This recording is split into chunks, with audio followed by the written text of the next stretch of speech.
Everyone, welcome to the Learning Academy.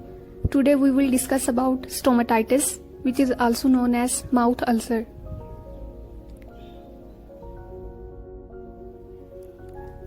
So here we have the anatomy of oral cavity. Stomatitis को discuss करने से पहले हम oral cavity की anatomy को देखेंगे कि ओरल कैविटी में क्या क्या होता है. Oral cavity include lips, tongue, teeth, gums, buccal mucosa that is the inner lining of lips and cheeks. Oral cavity also include floor of the mouth that is present under the tongue and roof of mouth which contain hard palate and soft palate. Hard palate is made up of bones while soft palate is made up of muscles. Oral cavity also include tonsils and uvula. Uvula is a mass of lymphoid tissue that hangs behind the soft palate. This is the definition of stomatitis. Stoma means opening and titis means inflammation.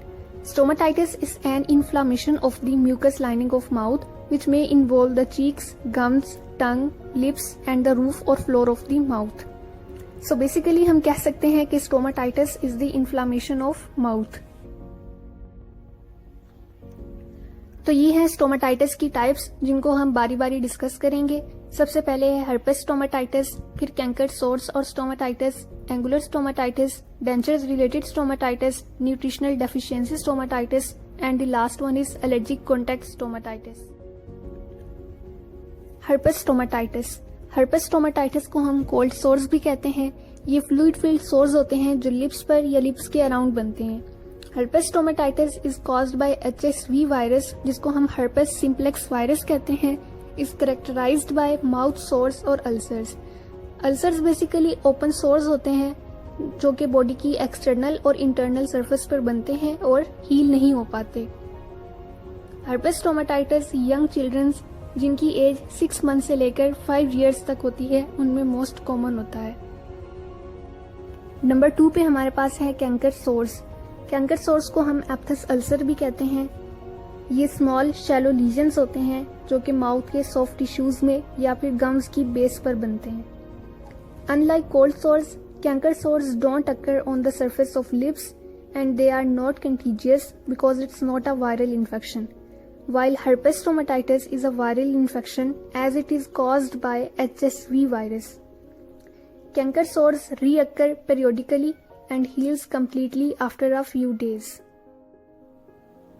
Number 3 पर हमारे पास है angular stomatitis जिसको हम angular चिलाइटिस भी कहते हैं. Angular cheilitis is an inflammatory condition that occur in one और both corners of lip. Angular stomatitis occur due to iron और विटामिन बी डेफिशिएंसी. हमें पता है कि आयरन का काम है कि वो बॉडी के डिफरेंट टिश्यूज को और सेल्स को ऑक्सीजन सप्लाई करता है.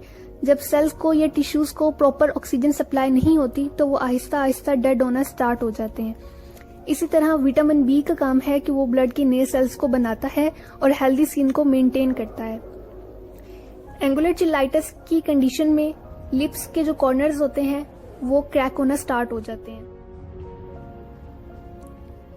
नंबर 4 पर है डेंचर रिलेटेड स्टोमाटाइटिस. ये एक कॉमन कंडीशन है जिसमें डेंचर के नीचे ओरल म्यूकस मेम्ब्रेन की इन्फ्लामेशन और रेडनेस होती है. ये एल्डरली पीपल और उन लोगों में जो हर वक्त डेंचर्स लगाए रखते हैं उनमें मोस्ट कॉमन है. 90% केसेस में देखा गया है कि ये एक फंगल इन्फेक्शन है जो कि कैंडिडा स्पीशी की वजह से कॉज होता है. इसको ट्रीट करने के लिए एंटी फंगल मेडिसिन और डेंटल हाइजीन को इम्प्रूव किया जाता है और पेशेंट को गाइड किया जाता है कि वो रात को सोते हुए अपने डेंचर्स उतार कर सोए. नंबर 5 पर है न्यूट्रिशनल डेफिशिएंसी स्टोमाटाइटिस. इसमें क्या होता है कि मेल न्यूट्रिशन मतलब हम प्रॉपर डाइट नहीं ले रहे और मेल एब्जॉर्प्शन जो डाइट हम ले रहे हैं उसके न्यूट्रिएंट्स जो है वो प्रॉपरली एब्जॉर्ब नहीं हो रहे जिसकी वजह से न्यूट्रिशनल डेफिशिएंसी स्टोमाटाइटिस कॉज होता है. For example deficiency of iron, deficiency of vitamin B और deficiency of vitamin B12. Vitamin B की डेफिशिएंसी की वजह से स्किन सेल्स की हेल्थ जो है वो मेंटेन नहीं रहती और वो आहिस्ता आहिस्ता डेड होना स्टार्ट होते हैं. सेल की डेथ की वजह से स्किन में क्रैक्स बनते हैं और फिर वो आहिस्ता आहिस्ता सोर्स में और बाद में अल्सर्स में कन्वर्ट हो जाते हैं. विटामिन B12 की डेफिशिएंसी की वजह से डिप्रेशन कॉज होता है. डिप्रेशन में भूख की कमी यानी लॉस ऑफ एपेटाइट होता है जिसकी वजह से वेट लॉस होता है और ये लीड करता है मेल न्यूट्रिशन को और मेल न्यूट्रिशन की वजह से न्यूट्रिशनल डेफिशिएंसी स्टोमाटाइटिस कॉज होता है. नंबर 6 पर है allergic contact stomatitis. It is an allergic condition of oral mucosa resulting from contact with the substance to which the patient is sensitized. For example, cosmetics, mouthwashes और dental materials. इसमें क्या होता है कि जो एक ससेप्टिबल होस्ट होता है या इंडिविजुअल होता है, उसके एलर्जेंस जो है वो स्किन में या म्यूकोजल लाइनिंग जो होती है स्किन की उसमें पेनिट्रेट कर जाते हैं और एलर्जी कॉज करते हैं। एलर्जिक कॉन्टैक्ट स्टोमाटाइटिस को हम एलर्जिक गिंगिवोस्टोमाटाइटिस भी कहते हैं और ये एक टाइप 4 हाइपरसेंसिटिविटी रिएक्शन है। पहले हमने स्टोमाटाइटिस की टाइप्स को डिस्कस किया था, अभी हम स्टोमाटाइटिस के कॉजेज देखेंगे, जिसमें है कीमोथेरेपी जो कि कैंसर के ट्रीटमेंट के लिए इस्तेमाल किया जाता है और इसके साइड इफेक्ट के तौर पर पेशेंट को माउथ अल्सर्स बनते हैं। देन है ट्रॉमा और injury, for example biting the inside of cheeks और लिप्स।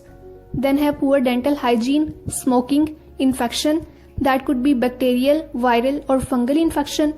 Then है dehydration, medication and loose fitting dental prosthetics जैसे कि dentures.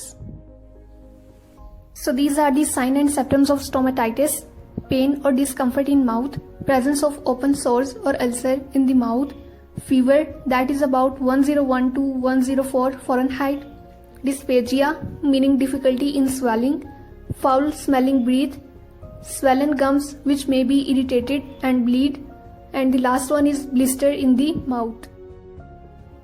Treatment of stomatitis. Stomatitis का ट्रीटमेंट उसके कॉज पर डिपेंड करता है। स्टोमाटाइटिस किसी मेडिसिन से एलर्जी की वजह से भी कॉज हो सकता है और किसी इन्फेक्शन की वजह से भी। फॉर एग्जाम्पल, बैक्टीरियल इन्फेक्शन के लिए हम एंटीबायोटिक्स और फंगल इन्फेक्शन के लिए हम एंटी फंगल एजेंट्स यूज करते हैं। So it is treated orally by application of corticoids and antiseptics, जबकि सिस्टेमिक ट्रीटमेंट के लिए हम corticosteroid, non steroid, anti inflammatory drugs और इम्यूनोसप्रेसेंट ड्रग्स यूज करते हैं। सिम्प्टोमेटिक ट्रीटमेंट के लिए हम antiseptic mouth washes, protective paste और ओरल एनाल्जेसिक पेन रिलीफ के लिए यूज करते हैं। आई होप कि इस वीडियो से आपके स्टोमाटाइटिस से रिलेटेड कॉन्सेप्ट क्लियर हो गए होंगे।